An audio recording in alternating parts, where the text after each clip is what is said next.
Ötüşən hər günlər, keçən hər aylar, hər gələn illərə məndən danışar. İllərin dalınca əsrlər gələr, illər əsrlərə məndən danışar. Latif Əsədov rəhmətlik mənim aspirantlarımdan biriydi. Onu mən dərindən tanıyırdım və aspirantların içində demək olar çox əməksi var. Elmə böyük həvəsi olan aspirantlardan biriydi. İnsan yer üzünün əşrəfidir. Dünyada gözəl nə varsa insandan ötəri. Allah da Adəmi yaradanda bütün mələkələrə dedi ki, yaranmış bu bəşər sizdən gözəl olacaq və hamınız buna baş indir. Hamı baş indirdi bir şeytandan başqa. Demək istəyirəm ki, doğrudan da insan yer üzünün əşrəfidir. O mənada Latif rəhmətli Əsədov həqiqi mənada insan idi və insanlığına görə də yer üzünün əşrəfi idi. Latif müəllimi mənə sevdirən, mənə bağlayan, ailəmizə bağlayan onda idi ki, Latif müəllimin sadəliyi ilə onun müdrikliyi bir-birini təmaslayırdı. Latif müəllimin əməlləri ilə sözü bir-birini tamamlayırdı. Bizi birləşdirən bu idi. Vaxtsız əcəl məndən uzaq dayan dur, qürbət eldə can vermərəm ölümə. Vermərəm deyə qürbət eldə can verdi ölümə Latif Əsədov. Minlərin, milyonların gəlib getdiyi həyatı şuurlu yaşadı, ölümü də təbii qarşıladı. Hər bir şeyin sonu var kimi qəbul elədi. Əcəlin, ölümün vaxtsız gəlməyi, qohum əqrabanı, dost tanışı, gözü yaşlı, əli uzalı qoydu. Nə qədər vaxtsız əcələ boyun əymək istəməsə də, qürbət eldə can verdi ölümə. Bəlkə də bu onun bacarmadığı yeganə məsələ idi. Əcələ qalib gələ bilmədi. Həm dostluq, həm qohumluq əlaqələrimiz var idi. Mərhum Latif müəllim idman, xalq, ölkənin adı ilə bağlı nə yarışlar, nəsə olurdusa, özünü irəli verirdi ki, mən də sizin yanınızdayım. 2010-cu ildə Ulu Öndərin xatirəsinə Dünya Kuboku keçirirdik. Demək olar ki, 14 ölkənin iştirakı ilə. Və Latif müəllim o Dünya Kuboku yarışmasının səbəbkarlarından biri demək olardı. Çünki yarış keçirmək çox çətin, əziyyətdir və yanında öz yaxın dostun, yaxın qohumun səni çətinliklərdə yanında olanda özünü daha rahat hiss edirsən, gözəl hiss edirsən. Biz o yarışı yüksək səviyyədə keçirdik. Hətta demək olar ki, bizim Dünya Federasiyasının prezidenti tərəfindən Latif müəllim fəxri fərman və medalla təltif olundu. Hər insanın həyatında bir çətinliklər olur. Mənim o çətin vaxtlarımda mənəvi dayaq oldu Latif Əsədov mənə. Deməli, bir mənə yox, çox insanlara o mənəvi dayaq olub, hətta maddi dayaq olubdur. O deməli, İslam dinimizin müqəddəs məscidlərini təmir elətdirdi. Bakı şəhərində, kətlərində, Balaxanıdan belə neçə dənə məscidləri təmir elətdirdi öz hesabına. Xaraktercə çox sakit insan idi. Sakit, hər şeyi analiz eləyən, hər sözə tələm-tələsik cavab verməyən, bir qədər düşünərdi, onu təmkinlə anlayandan sonra, analiz eləyəndən sonra cavab verərdi. Bax, belə bir insandır. Tez-tez görüşməyi sevərdi. Həmişə deyirdi ki, bir gələk görüşək, bir oturaq, bir söhbət eləyək, elimizdən, obamızdan, özümüzdən, problemimizdən bir söhbət eləyək, görək nə var, nə yox. Latif müəllim həyatında elə bir iz qoyub, elə bir tərcümə hal qoyub ki, o müəyyən insanlar kimi publika xətrinə yox, söz xətrinə yox və sözün həqqi mənasında öz əməlləri ilə iz qoyub. Onun mənəviyyatı o qədər zəngin insanıdır ki, bizim kimi gənclərin hər zaman yanında olan bir insan olur. Həm insan olmağıyla da bərabər, həm də onlarla yaxşı dost olmağı bacarır. Bugünkü gündə Lətif müəllim mənim 10 ilə yaxın ən dəyərli, ən gözəl dostlarımdan biridir.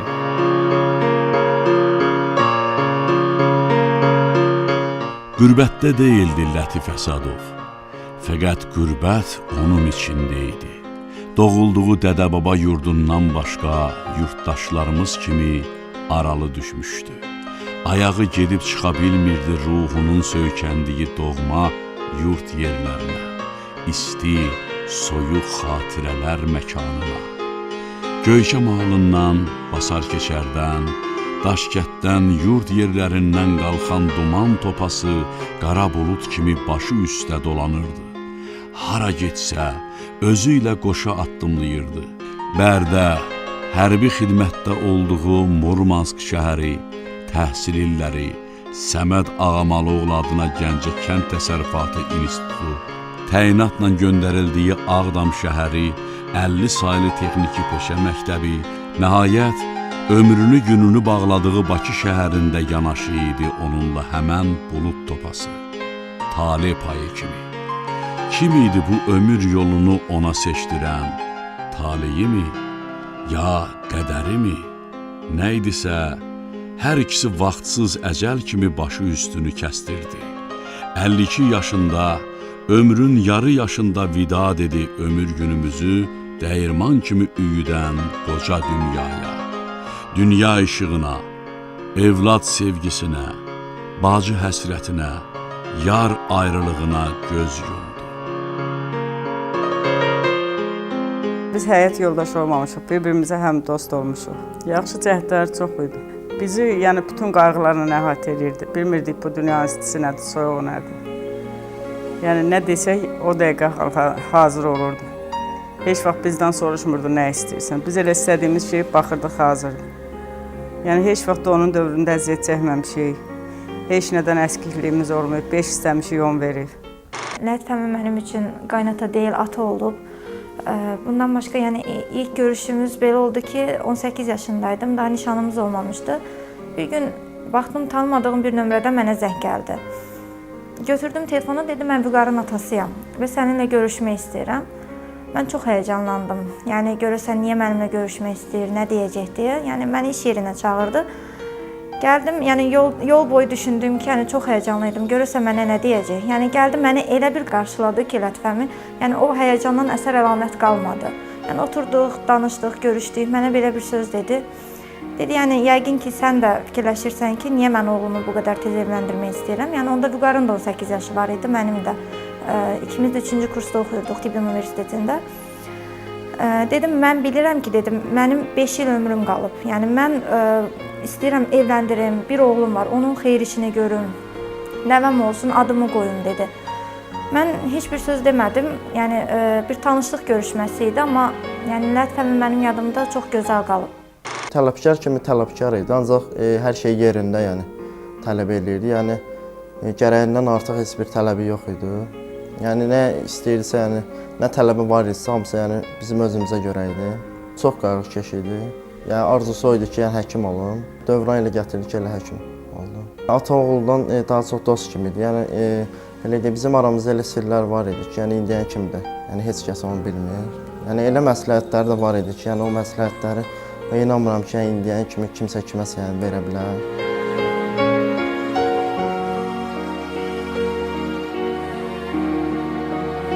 Ömürgün yoldaşı Rəfiqə Əsədova Lətif müəllimin ölümündən sonra yazdığı "Sənsiz cismim yaşayır, özüm yox" yazısında həsrətlə, ürək yanğısı ilə onunla keçən son günləri xatırlayır. Belə yazır. Xəstələndiyi vaxt heç kimlə görüşmək istəmədi. Deyirdi, mən istəmirəm yorğun döşədə görsünlər məni və xatirələrdə belə qalım. Qoy həmişə hayküylü, danışıb gülən, hər kəsi öz dilində danışdıran, könlünü alan, öz ayaqlarının üstündə duran Lətif müəllim kimi qalım yaddaşlarda. Xəstəliyin qarşısında aciz qaldığımı heç kimsə görməsin. Nə dost, nə düşmən.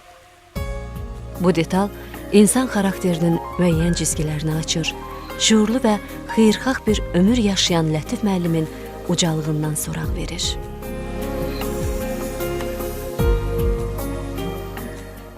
Yəni dostlarının demək olar ki, əksəriyyəti ilə ailəvi dost idi. Onlar bizə gəlirdi, biz onlara gedirdik. Həmişə bayramlarda məclislər təşkil edirdi.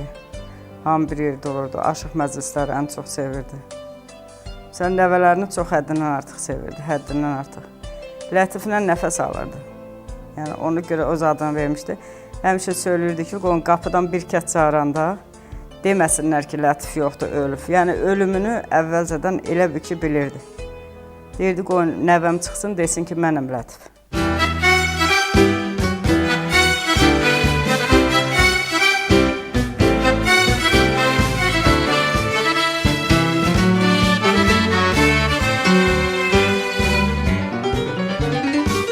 Lətif müəllim mənim aləmimdə daima xatırladığım, yəni heç vaxt öz xatirimdən çıxartmadığım, xatirəsi mənə əziz olan bir dostum olub. Həyatda deyək ki, gün ərzində hansısa bir addım ataramsa, elə bir nöqtə yoxdur ki, Lətif mənim orada anmayasın. Yəni bizim o qədər xoş xatirələrimiz, bircə işlərimiz, söhbətlərimiz, yəni hər bir addımımız olanda onunla bağlı xatirələr. Məsələn, bugünkü gündə mən nəsə bir qərar alıb bir iş görəndə deyirəm ki, Lətif mənim olsaydı nətər deyərdi bunu. Özü qədər ədalətli bildiyim, kimisə haqqına getməyən, kimisə haqqına girməyən, yəni onun dostluğu, tanışlığı sferası həm belə coğrafi mənada, həm mənəvi mənada çox geniş olubdur. Bir kəs inciməyib xasiyyətimdən, mahallar söyləyər mərhəmətimdən, tarixlər söz açar səxavətimdən, göylər də yerlərə məndən danışar. Lətif Əsədov demək, Azərbaycan Respublikamızda çox böyük xeyriyyəçi bir vətəndaşıdır, insanıdır. O, əlbəttə, imkanı daxilində nə lazımdır xalqımıza köməkliklər eləyirdi. Və mən hələ onun yanına gedəndə görürdüm ki, bir nəfər, iki nəfər əyləşibdi bunun yanında. Baxıb görürdüm ki, ya müharibə veteranı olub, müharibə iştirakçısı olub, ya indi bir ailəsi böyüdür, ağırdır, dolandırmaq olmur, gəlir. Nə olar? Bu ayıb işdir, xeyriyyəçilik Allaha da xoş gedər, Peyğəmbərə də xoş gedir, xalqa da xoş gedir. O olaraq görürdüm ki, nə qədər onun yardım eləməyin mən gözümün şahidiyəm.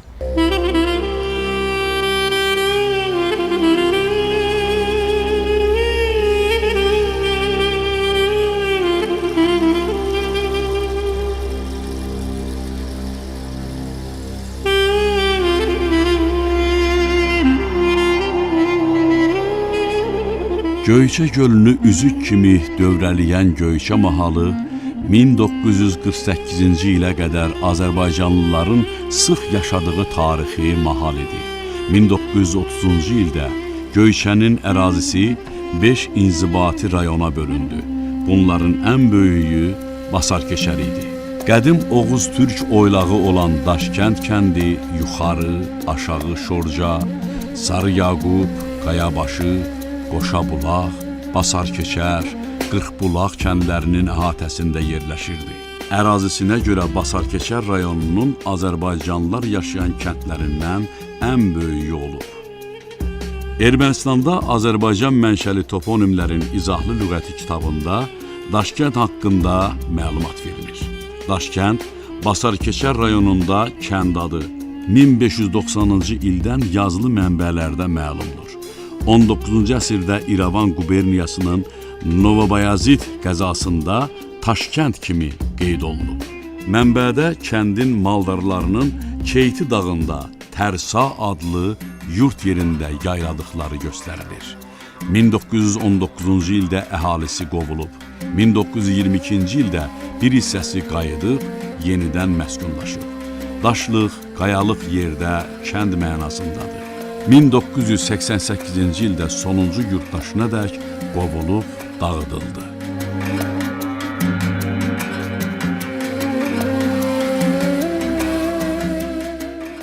İki dəfə demək olar qaçqınlıq yaşamışdılar, çünki bir dəfə Göyçədən qaçqın düşmüşdülər, iki dəfə Ağdamdan qaçqın düşdü. Sonra ailənin bütün əziyyəti demək olar ki, onun üstünə düşdü. Həm Ağdamdan qaçqın kimi və üstəlik də Göyçədən gələn onun valideynləri, qohumları. Daşkənd kəndinin tarixi çox qədimdir. Orada 11-ci, 12-ci əsrlərə aid olan Alban abidələri də bunu təsdiq edirdi. Hətta orada qazıntılar zamanı tapılan Bərdədə, Gəncədə kəsilən sikkə pullar sübut edirdi ki, oranın tarixi hətta 6-cı, 7-ci əsrlərə gedib çıxır.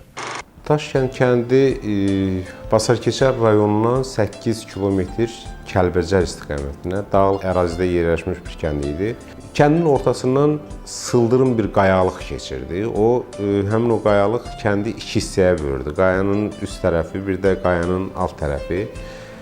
Çox mənzərəli, gözəl bir yerdə yerləşirdi. Kəndin ön tərəfi böyük dağlara açılırdı və ondan uzaqda da Keyti görünürdü Kəlbəcər tərəfə baxanda. Arxa tərəfdən isə Kiçik Qafqaz sıra dağlarının zirvələri göründü, qarlı zirvələri göründü. Çox gözəl mənzərəli bir yerdə yerləşirdi. O kəndin insanların hamısı çox halal, çox təmiz bir insanlar idilər. Elə o cümlədən də Lətif müəllimin nəsli də çox gözəl bir nəsildəndir. Lətif müəllimin nəsli də öz zəhməti ilə, öz ailəsini dolandıran, ailəsinə, balalarına təhsil verən bir ailə olubdur. Lətif müəllim orta məktəbi Daşkənd kəndində başlayıb məktəbə getməyə, məktəbdə çox gözəl oxuyurdu. Sonra Lətif müəllim yeni Daşkənd kəndinə, Bərdə rayonuna gəldi və orta məktəbi orada bitirdi. O kənddə Allah rəhmət eləsin, Tanrıverdi müəllim var idi, riyaziyyat müəllimi. Elə bizim Göyçədə olan kənddən şagirdlərin əksəriyyəti riyaziyyat sahəsində hazırlaşan şagirdlər rəhmətli Tanrıverdi müəllim yanına gələrdi və Tanrıverdi müəllim hazırlaşdırardı onları. Çox gözəl, savadlı bir insan idi, çox alicənab bir insan idi Tanrıverdi müəllim. Hər kəsə əl uzadardı. O cümlədən də Lətif müəllimi hazırlaşdırdı, riyaziyyatdan hazırlaşdırdı, o zəif olan sahələri hazırlaşdırdı və Lətif müəllim çox uğurla Gəncədəki Kənd Təsərrüfatı İnstitutuna daxil oldu və o institutu fərqlənmə diplomu ilə bitirdi.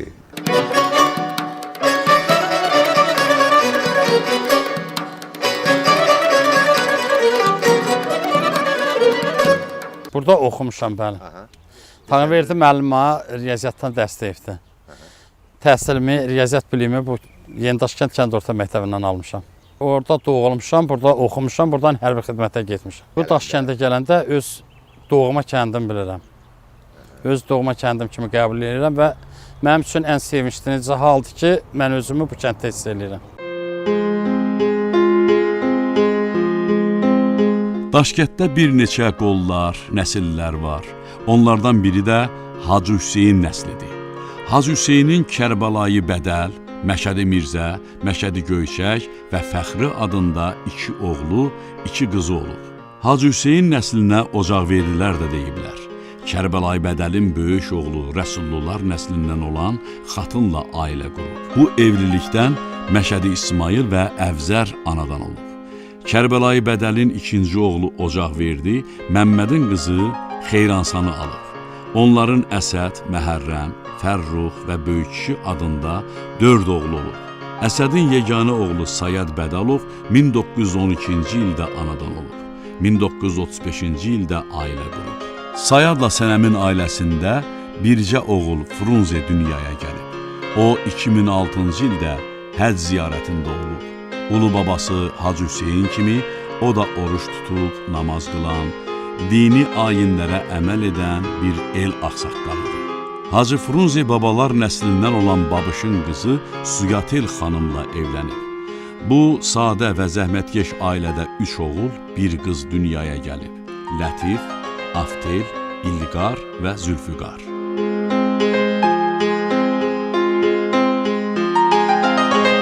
Mən özüm araşdırmalar aparmışam və tədqiqatım nəticəsində məlum olubdur ki, Daşkəndin son məskunlaşmasının ilk sakinlərindən biri Hacı Hüseyin olubdur. Elə həmin Hacı Hüseyindir ki, bu Lətif müəllimin ulu babasıdır. Təxminən 6-cı babasıdır. Hətta Hacı Hüseyin çobanı ilə malı heyvanı çox olur, Qəzaq qəzasında yaşayırmış. İndiki Daş Salahlı kəndində. Bu Göyçədə yaylaq yerləri olur, yaxşı otaraqları olur. Dağa çıxanda orada özləri üçün məskən salmaq üçün, mal heyvan saxlamaq üçün yer yurd axtarırlar, yer seçməli olurlar.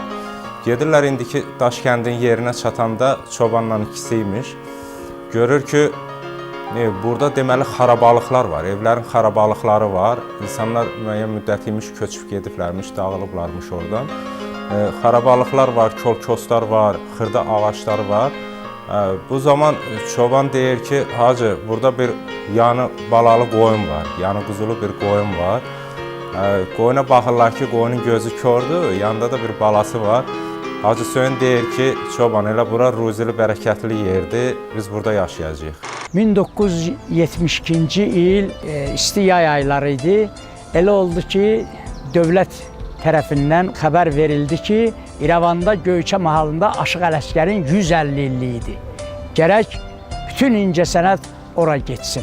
Biz də getdik ora, Göyçə mahalına, getdik çıxdıq Ağ kilsəyə, Aşıq Ələsgərin doğulduğu yerə və böyük konsertlər orada verdik. Aşıq Ələsgərin sözlərinə yazılmış. Bir də gördüm ki, bir kişi yaxınlaşdı, tanış oldu mənlə. Dedi, mənim adım Frunzedir. Mən sizlə tanış olmaq istəyirəm və Teymur Mustafayev, səni öz kollektivi ilə kəndimə dəvət edirəm. Dedim, haradadır, hansıdır? Dedi, Daşkənddir bizim kəndimiz. Dedim, bizim kollektiv çox böyükdür. Biz bir 150 nəfərəcən varıq. Dedi, qəti qorxusu yoxdur. 2000 nəfər də olsa, mənim qonaq yerim vardı. Nəysə, apardı bizi, kətdə böyük qonaqlıq elədi. Gördüm, olardı 10 yaşında bir uşaq. Dedim, kimdir bu? Dedi, mənim Lətif oğlumdur. Gördüm, bu istiqanlı uşaqdır. Musiqiyə çox belə eşqi vardı. Tanış olduq, bundan Lətif qaldı yadımda. İllər keçdi, aylar keçdi, il dolandı. Vaxt keçdi, gördüm ki, bir zəng gəldi. Kimdir? Dedi, Lətifdir, Frunze oğlu. Tez mənim yadıma düşdü ki, 1972-ci il. Dedim, siz hardasınız? Dedi, indi mən iş yerindəyəm. Hara deyirsiniz, mən gəlin, mənə dedi. Dedim, yox, sən de mən gələcəyəm. Dost dəvətinə biz ar eləmərik. Maşallah olsun, hətta bunun Moskvada da alimliyi müdafiə eləyəndə bir yerdə getdik orada, alimlik dərəcəsi aldı. Bu minvalla Lətif Əsədovla bizim dostluğumuz davam elədi. Hacı Hüseynlilər nəslinin layiqli, dəyərli varisi, Daşkənlilərin ümid yeri olan Lətif Hacı Frunze oğlu Əsədov 2 yanvar 1960-cı ildə Göyçə mahalının Basarkeçər rayonunun Daşkənd kəndində doğulub. 1977-ci ildə orta məktəbi bitirib. 1977-79-cu illərdə Bərdə rayonundakı kənd tikinti idarəsində işləyib. 1979-81-ci illərdə Murmansk şəhərində hərbi xidmət keçən Lətif Əsədovun Kommunist Partiyası sıralarına namizədliyi verilib. O, 1982-90-cı illər Kommunist Partiyasının üzvü olub. 1982-ci ildə Səməd Ağamalıoğlu adına Azərbaycan Kənd Təsərrüfatı İnstitutunun kənd təsərrüfatının mexanikləşdirilməsi ixtisasına rus dili üzrə qəbul olunub. 1988-ci ildə Azərbaycan Elmi Tədqiqat Kənd Təsərrüfatının mexanikləşdirilməsi və elektrikləşdirilməsi İnstitutunda aspiranturaya qəbul olunub. Müdafiə eləyərək texnika elmləri üzrə fəlsəfə doktoru, alimlik dərəcəsi alıb. 1987-ci ildən təyinatla Ağdam şəhərindəki 50 saylı texniki peşə məktəbində müəllim kimi fəaliyyətə başlayır. Orada tikdirdiyi 2 mərtəbəli evində cəmi bir neçə ay yaşayır. İkinci dəfə köçkün, didərgin həyatı yaşayır. Ermənilər 1993-cü ildə Ağdamı işğal etdikdən sonra bir müddət Bərdədə məskunlaşır. Sonra taleyini bir dəfəlik Bakı şəhəri ilə bağlayır. Lətif müəllim paralel olaraq elmi yaddan çıxartmırdı, heç vaxt yaddan çıxartmırdı. Ona görə mən onu bilirdim ki, o çox əziyyət çəkir, zəhmət çəkir. Mənim də demək olar aspirantlarımın hamısı vaxtında müdafiə edənlər, savadlı. Həmişə mən onlara xüsusi fikir verirdim. Yaxşı bazası olan, riyaziyyat bazası, fizika bazası olan aspirantlar mən götürürdüm. Lətif müəllim də rəhmətlik onlardan biri idi. Az vaxtın içində o artıq dissertasiya hazır oldu, elmi məqalələr hazır oldu və müəyyən məsələlər oldu ki, artıq bizdə ailəlik üçün münasibət yarandı. Mən 2002-ci ildə böyük oğlumun toyuna dəvət elədim. O öz oğlunla gəldi, Gəncədə iştirak elədi məmnuniyyətlə. Həmişə bizim əlaqələr olurdu. Mən gedəndə Bakıda zəng eləyirdim, onu axtarırdım və belə münasibətlərimiz həmişə var idi.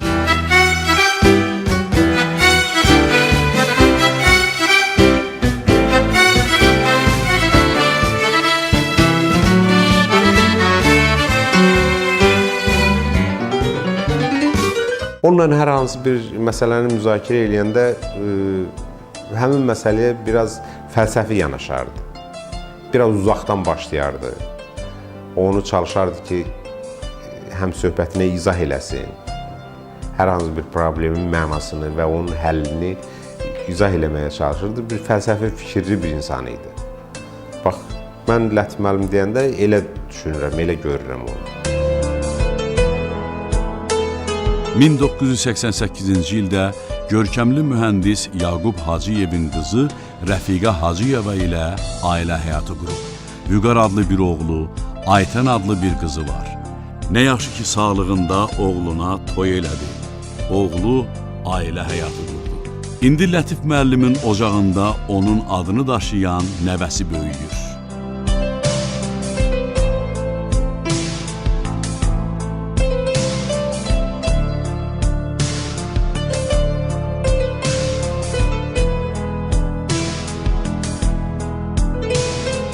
Yəni xəstəliyini bilmirdi, tam dəqiqliklə deyirəm bilmirdi. Yəni əgər xəstəliyini bilsəydi, harda yəni yaxşı yer var, ora gedərdi. Bütün xarici ölkələri gəzə bilərdi. Yəni həm də ki, həkimlərlə həmişə münasibətdə idi. Sadəcə olaraq xəstəliyə ağrı verməmişdi, ona görə də bilməmişdi. Biz son həddində bildik. Cəmi 3 ay xəstə yatdı. 3 ay. Xəstəlik də o dərəcədə irəliləyirdi ki, qarşısını almaq mümkün deyildi. Toyumuzda demək olar ki, iştirak etməyən müğənni yox idi. Yəni öz bütün müğənniləri çağırmışdı. Yenə də hər gün zəng edirdi ki, bax ürəyinizdə bəlkə hansısa bir müğənni var. Yəni bəlkə ürəyinizdə nəsə bir şey var. Deyin onu da eləyim. Yəni mən istəyirəm ki, hər şey mükəmməl olsun. Həqiqətən də yəni mükəmməl oldu. Həm savadı var idi, həm dünya görüşü vardı. Həm hara getsə, yəni oradan heç vaxt boş qayıtmazdı. Harda getsə bir tanış bir iş tapır, deyirdi bu tələbə yoldaşımdır, bu filan kəsin qohumudur. Yəni nəsə bir qohum əqraba, nəsə simsar belə. Hələ elə bir yer yox idi ki, yəni bu adam getsin, oradan boş gəlsin, orada yəni münasibət qura bilməsin. Bir də Əzrail idi ki, onunla münasibət qura bilmədi. Onu yaxından tanıyanlar da təsdiq eləyər ki, Lətif müəllim bütün elmlərdən halı idi. Zəngin dünya görüşlü, intellektual savada malik, dəyərli bir ziyalı idi.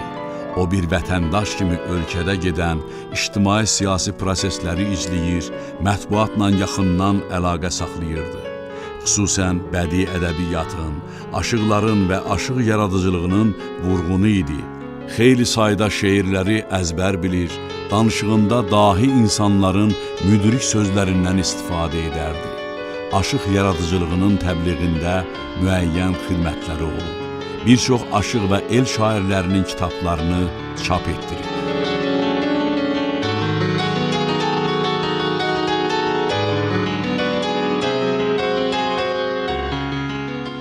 Bayaq elə bir şeir dedim ki, insan doğulmuşam, insan oğluyam, mən insan ömrü yaşamalıyam. Adəmdir, Havvadır, ulu əcdadım, insanlıq elmindən az-çox xalıyam, mən insan ömrü yaşamalıyam. Ucalıq, əzəmət insan üçündür. Xoş ülfət, ünsiyyət insan üçündür. Mərhəmət, fəzilət insan üçündür. Qorqudun qazanın saf amalıyam. Mən insan ömrü yaşamalıyam. Nə qara qarğayam, nə də sağsağan, nə hiləgər tülkü, nə qurt gərgədan. Məni bu dünyaya gətirib insan, soyuma, kökümə oxşamalıyam. Mən insan ömrü yaşamalıyam. Lətif Əsədov həqiqi mənada soyuna, kökünə oxşamışdı. O soyda Məhərrəm kişi var idi, mən bunu yaxşı gördüm. Qoruqçu işləyirdi. Qoruqçu işləyirdi, amma bir kəndə gələn qonaq hamısı Məhərrəm kişinin evində dayanardı, hamısı Məhərrəm kişinin evində yeyərdi, hamısı Məhərrəm kişinin evində qalardı. O Məhərrəm kişi Lətif Əsədovun babası idi. çox insanlara əl uzadıbdır. Kitabların nəşrində çox yardımcı olubdur. Elmi işlərin nəşrində çox yardımcı olubdur. Mən çox tanıyıram elə adamları ki, Lətif müəllim kömək eləyibdir. Çox xeyirxah, əl-açıq bir insan idi. Yəni, o pul xərcləməyə hara qoyulursa, onun yönünü qəbul elədikdən sonra çox əl-açıq insan idi. Yəni, havaya pul sovurmazdı, amma lazım olan şeyə, elmə, kiminsə bir dar günü olardısa ona yardım eləyən əl-açıq bir insan idi. Çəkir keşiyimi burada mələklər, kama yetməsə də arzu diləklər, səhər-səhər sənə xəfif küləklər, açılan güllərə məndən danışar.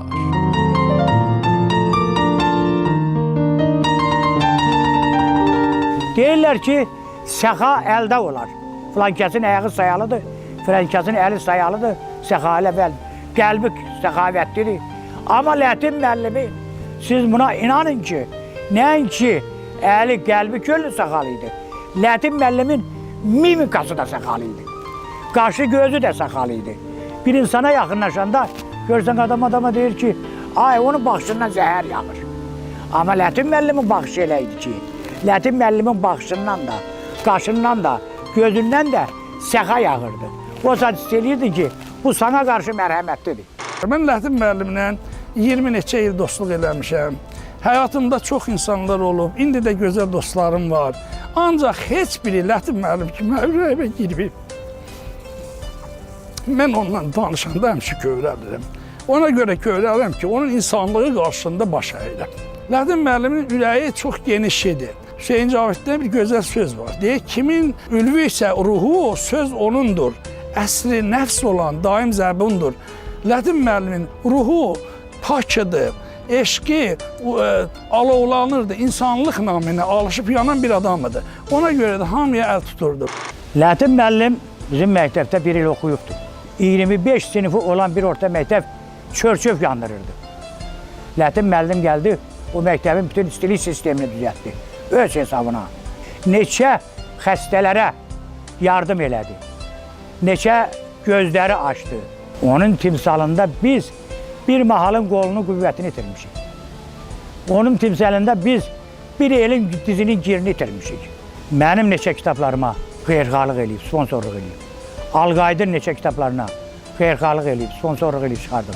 Qılman İmanlının, Araz Yaquboğlu'nun, ondan sonra Akşin Hacızadənin, onu saymaqla bəlkə də qutaran deyil. Sərraf Şiruyənin könlüm göyçəni istər. Hər görüş bir xatirədir. Göyçədən gələn səslər, Alqayıt Xəlilovun, Yaralı Qartal, Seyid Bayram Ocağı, Aşıq Hacı Göyçəlinin Mənim sazlı sözlü dünyam, Qılman İmanlının Hardan düşdün yadıma sən, Firdovsi Xəlilovun Bu ayrılıq əbədidir, Mələk Quliyevanın Evdarlıq və bilmədiyimiz neçə-neçə kitabları öz hesabına çap elətdirib. Sağ əl verdiyini, sol əl bilməməlidir deyimini əldə rəhbər tutan Lətif müəllim çox vaxt etdiyi yaxşılıqları, xeyriyyəçilik işlərini heç kimdən bölüşməz, heç kəsə deməzdi.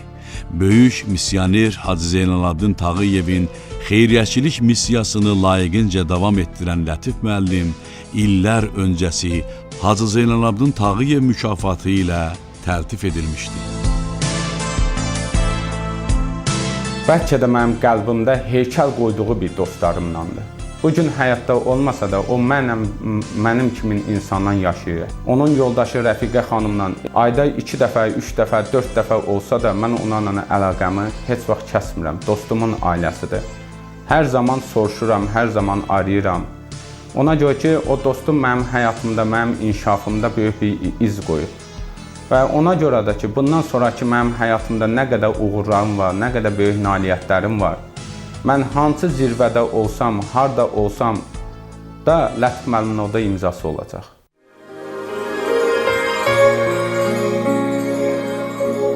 Tutsa da yolumu əcəlin yeli, mənalı yaşadım 52 ili, köç etdim, götürüb ülvi əməli, əməl mələklərə məndən danışar.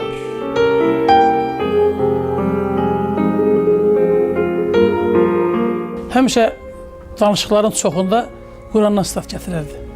Və yaxud da çox sevirdi poeziyanı, aşıq musiqisini. Bir də gördüm ki, axşam düzəlləşmişik, adətən az danışdığımız 30-45 dəqiqə, bəzən saatdan da artıq olub, telefonda danışdığımız, axşamlar olanda gecə vaxt. Xoşuna gələn orada bir söz olubsa, ya bir misra olubsa, onu xırdalıb söhbət eləyərdik bir-birimizdən. Bir adət halını almışdı, qocalar evinə həmişə gedərdi, onlara bayramlıq, musiqiçilərlə. Bir qoca orada xanım yanaşmışdı ki, bəs oğul, gözlərim görmür, dünya işığını həsrətəm. Nə olardı, dünyanı bir dəfə görərdi. Lətif müəllim o qədər təsir eləmişdi. Türkiyədən bir həkim dəvət eləmişdi. Həkim gələndə Lətif müəllim demişdi ki, bəs hocam, bu bayan sizə kim olacaq? Demişdi ki, eləcə. Və deyir, mən elə biləm, sizin ananızdır, ya xalanızdır, bibinizdir, demişdi ki, yox belə. Deməli, həkim bu xanımın gözün əməliyyat elədi. Gözü açıldı, dünya işığını gördü, Lətif müəllim əlini öpə istedi, Lətif müəllim ona yol verməli. Türk həkimi biləndə ki, Lətif müəllim onu eləcə sadə bir iş üçün çağırıbdı. Bax, bu xanımın tanımadığı bir adam, yəni qohumçuluq olmayan, dostluq olmayan belə. Türk həkimi də pul götürmədi. Lətif müəllim ancaq onu burada qonaq elədi, gəlmək, getmək xərclərini verdi.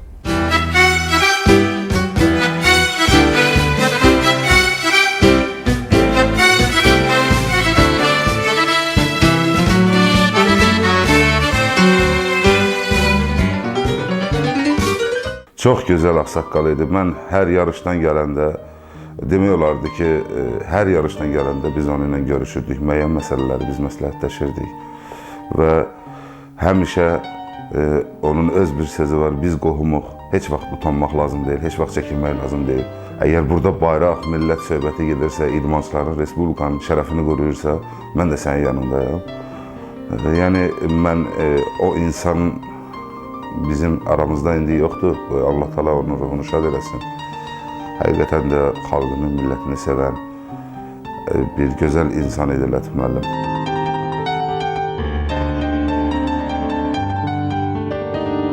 Bir elin obanın qolunda qüvvət, dizində gir idin ay Lətif müəllim. Diləklər diləyib səcdə etməyə müqəddəs pir idin ay Lətif müəllim. Zəhmətin elədiyi pirhünər səni, təsvir edə bilməz bir əsər səni, anlaya bilsək də nə qədər səni, açılmaz sirr idin ay Lətif müəllim.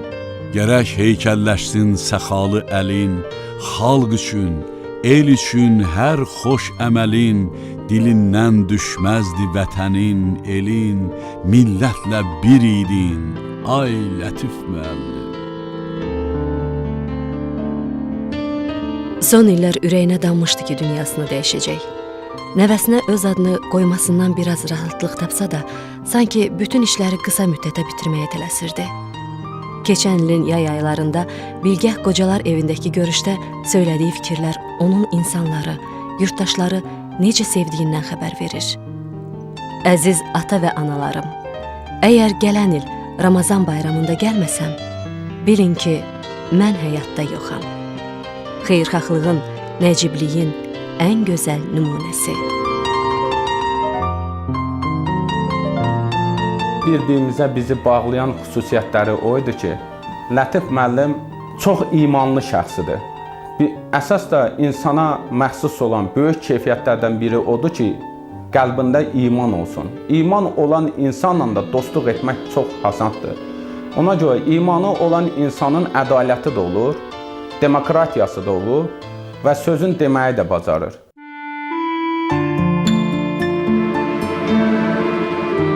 Kamil insanlıqda oldu hünərim, boynunu bükməyən istəkli pərim. Ay oğlum, ay qızım, ay nəvələrim, hər kimsə ellərə məndən danışar.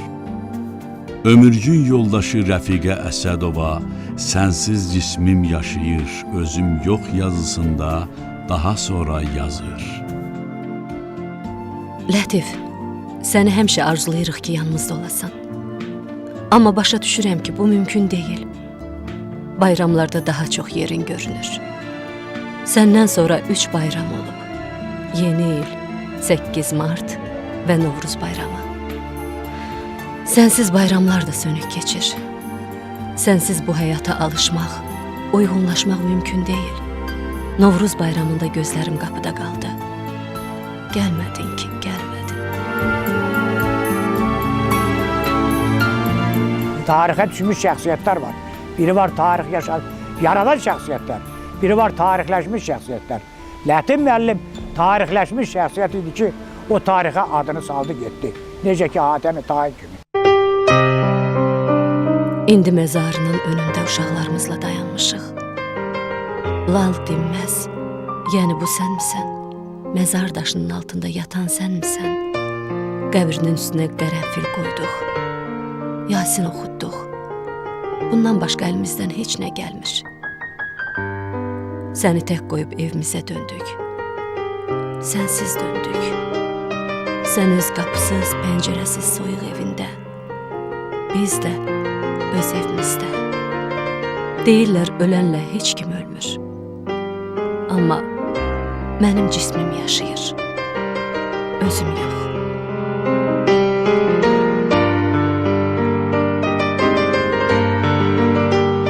Torpağın üzü soyuqdur deyiblər.